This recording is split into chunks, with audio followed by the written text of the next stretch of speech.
Hi everyone, welcome to Quantifiers. My name is Sahil.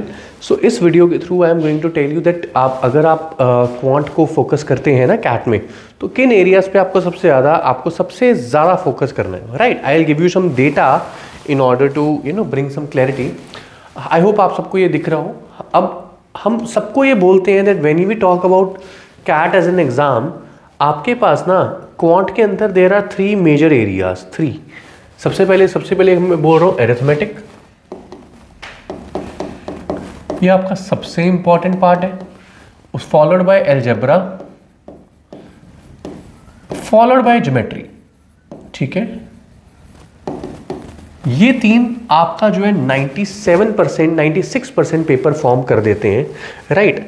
अगर मैं 2024 की बात करूं तो आप देखते हो कि जो ये एरियाज है एरिथमेटिक के, राइट, इनसे कितने क्वेश्चंस हैं आपके पास? 1 2 3 4 5 6 7 8 क्वेश्चंस आपको दिख रहे हैं जो इन एरियाज से आए हैं out of 22. So that means that आपका जो एरिथमेटिक है उसकी जो वेटेज है वो लगभग 35% के अराउंड रहती है इन आवर पेपर, राइट?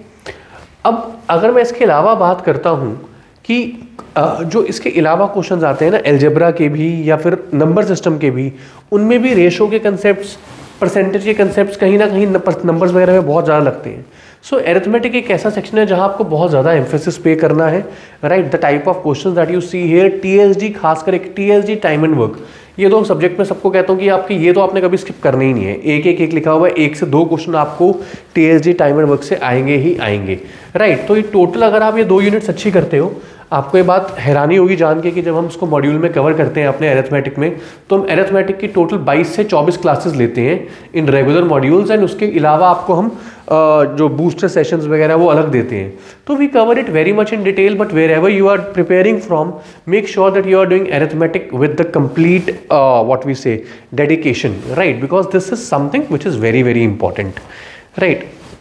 आगे अगर मैं बात करूँ, अच्छा, एरिथमेटिक में भी अगर मैं एरियाज की बात करूँ, TSD, time and work, SICI, percentage, ये 4 एरियाज तो आपने छोड़ने ही नहीं है. इन चारों से आपको क्वेश्चन मिलेगा ही मिलेगा. परसेंटेज का अगर आपको डायरेक्ट क्वेश्चन नहीं होगा, मैं गारंटी देता हूँ एसआईसीआई परसेंटेज को यूज करके हो जाएगा, राइट? तो ये 4 टॉपिक, परसेंटेज और ratio, they form the basic of entire math and average also, right? तो आपको ये क्वेश्चन करने ही करने हैं पक्का से. Please TSD time and work को अच्छे से करना, it will help you a lot. अगली बात करूँ मैं अलजेब्रा की. अब 2023 में अगर मैं कहूँ तो अलजेब्रा बहुत ज़्यादा आया था. 2024 में अलजेब्रा थोड़ा सा कम हो गया उसके मुकाबले, राइट? सॉरी 23 के मुकाबले, क्योंकि 23 में अलजेब्रा डोमिनेंट पेपर आया था आपका, राइट? तो अगर मैं यहाँ की बात करूँ 23 और 24 की, algebra is the second most important section. ठीक है, तो लगभग 30 to 35% सेक्शन आपका यहाँ से बनता है. फिर ज्योमेट्री में बनता है आपका लगभग 20 to 30%, एंड रेस्ट बनता है आपका नंबर सिस्टम एंड ज्योमेट्री से. सो ये आपका एक सीक्वेंस बनता है इन चैप्टर्स का. तो अलजेब्रा में आपको क्या क्या कवर करना है? Logs, equation, function, maxima, minima, sequence, series, algebraic expression, inequalities, algebraic आपके क्वाड्रेटिक इक्वेशंस वगैरह आ गए यहाँ पे, राइट? लॉग्स एक ऐसा एरिया जहाँ पे आपको हर साल एक क्वेश्चन आएगा और बड़ा डायरेक्ट सा क्वेश्चन आता है, तो लॉग्स को बिल्कुल मत छोड़ना. अगेन जब हम अलजेब्रा को अपनी क्लासेस में करेंगे, we will be conducting 16 to 17 classes basic plus 5 to 6 workshops. This means we will be giving you 22 to 23 classes along with around 500 questions on algebra with video solutions. तो हम उसको बहुत ही अच्छे से करेंगे. अगर आपको हमारे बैच के बारे में जानकारी चाहिए, quantifiers.in पे जा सकते हैं to get the overview and idea, and this will really help you a lot. उसके बाद हम बात करते हैं ज्योमेट्री की. अब अगर मैं सच में बात करूँ तो ज्योमेट्री ऑफ लेटली पिछले 2 साल से थोड़ी कम आई है. 2 से 3 क्वेश्चन, मैक्सिमम 4 क्वेश्चन ज्योमेट्री के देखने को मिलते हैं, but that does not mean कि आप ज्योमेट्री को कम एम्फेसिस देंगे. यकीन मानो कैट एक ऐसा अनप्रेडिक्टेबल एग्जाम है कि जहाँ पे पिछले 3 साल से ज्योमेट्री कम आ रही है, इस साल 7-8 क्वेश्चन आ रहे हैं ज्योमेट्री के, कुछ नहीं पता.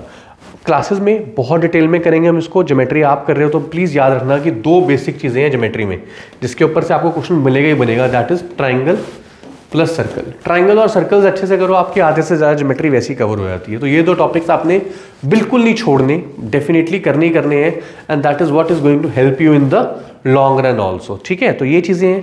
इसको छोड़ के अगर मैं नंबर सिस्टम और ज्योमेट्री की, नंबर सिस्टम की बात करूँ और पीएनसी की बात करूँ, please do not skip those topics. उन टॉपिक्स को स्किप मत करना, बट ओवरऑल उनकी वैल्यू देखो तो 1 या 2 क्वेश्चन. इस बार रिमाइंडर का क्वेश्चन आया था, that was a very easy one. Euler's पे डायरेक्ट क्वेश्चन आया था आपको.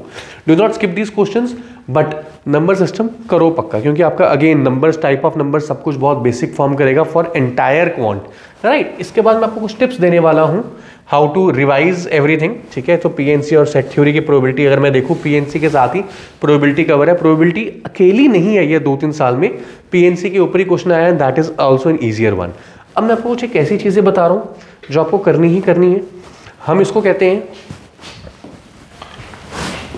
4 लेवल अप्रोच।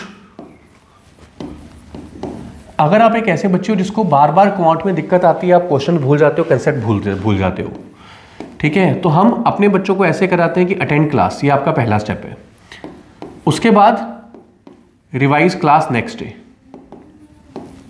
उस क्लास को आप अगले दिन प्ले करो, आप अगले दिन दोबारा से रिवाइज करो क्लास को, revise the class on next day. Then 1 day break, do class again, ठीक है। अब अगर मैं क्वांटिफायर्स की बात करूं तो हमारे पास इसके बाद नेक्स्ट स्टेप ये आता है कि हमने जो पोर्टल दिया हुआ है आपको, जिसमें आपके पास असाइनमेंट्स होंगी सारी, वो असाइनमेंट्स में आपके पास करीब करीब हर सब्जेक्ट के जो है 100 से 150 क्वेश्चंस होते हैं, हर टॉपिक के, विद वीडियो सॉल्यूशन। अब this is something that we provide, ताकि बच्चे को वीडियो सॉल्यूशन देख के समझ आता रहे कि क्लास में क्या किया था, अच्छा टीचर ने उसी तरीके से किया है, क्या मेरा मेथड बेस्ट है या नहीं है। So this thing will really help you.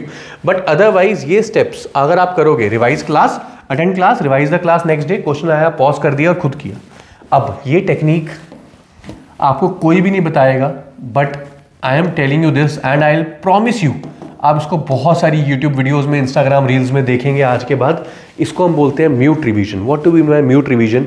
एक ऐसी टेक्निक है जब आपको कंसेप्ट्स रिकॉल करने होते हैं, आप क्या करो, अपनी क्लास को पॉज कर दो एंड जस्ट सी कि वो टीचर किस स्टेप्स के साथ क्वेश्चन सॉल्व कर रहे हैं। क्या आपका दिमाग कनेक्ट कर पा रहा है कि जो नेक्स्ट स्टेप है ये क्यों लिखा गया, इसे नेक्स्ट स्टेप कौन सा लिखा गया, ये कौन सी प्रॉपर्टी आई? इफ येस, मतलब कि आपके कंसेप्ट्स अच्छे हैं, अदरवाइज कंसेप्ट्स बेकार है। सो ये म्यूटेड रिवीजन एक ऐसी टेक्निक है जिसको हमने क्वांटिफायर्स में अपनी क्लासेस में इंट्रोड्यूस किया हुआ है। हम बच्चों को रिकमेंड करते हैं करने की। अगर आप देखोगे अब और बहुत सारे इंस्टीट्यूट्स को रिकमेंड करेंगे ये वीडियो देख के। I hope all these videos help you. अगर आपको कोई डाउट आता है आप मुझे क्वेश्चन डाल सकते हैं, बट दीज स्टेप्स राइट। इसके अलावा make sure that what you are doing. अब हम बच्चों को क्या करते हैं, हम बच्चों को चैप्टर वाइज टेस्ट साथ साथ देते रहते हैं। It is very important to use timer. जब भी आप क्वेश्चंस को प्रैक्टिस करो, अपना टाइमर पक्का लगाया करो, उसके बाद उसके चैप्टर वाइज टेस्ट करो। चैप्टर वाइज टेस्ट करने के बाद सेक्शन वाइज टेस्ट करो, because that will ultimately give you the test of entire revision. So these things will help you a lot. आप बहुत सारे बच्चे कहते हैं कि मैं कंसेप्ट भूल रहा हूँ बार बार। आप कंसेप्ट इसीलिए भूल रहे हो क्योंकि वो क्वेश्चन आपने 6 महीने पहले किए, दोबारा किए नहीं, भूल गए। Sectionals will help you in revising those concept. तो सेक्शनल्स पक्का से देते रहना, टाइम तरीके से क्वेश्चन करना। Timer is very important, muted revision is very important, step wise revision is very important. These 3 techniques will help you get good marks. अगर मैं पिछले कुछ ट्रेंड की बात करूँ तो आप अगर 22 में से इस साल आपने अगर लगभग 8 क्वेश्चन किए थे तो आपकी 95 परसेंटाइल के करीब थी। लास्ट ईयर पेपर डिफिकल्ट था, 2023 में पेपर डिफिकल्ट था, 5 क्वेश्चंस में 95 परसेंटाइल थी। So that is a huge difference in the terms of CAT. इस साल क्या होगा we can not predict, but I am pretty sure कि शायद दोबारा से पेपर उतना डिफिकल्ट नहीं होगा। पिछली बार से थोड़ा डिफिकल्ट होगा 24 से, बट 23 से थोड़ा ईजी होगा। I hope this video helps you. आपका कोई डाउट है तो कमेंट में डालिए। All the best, have a good day.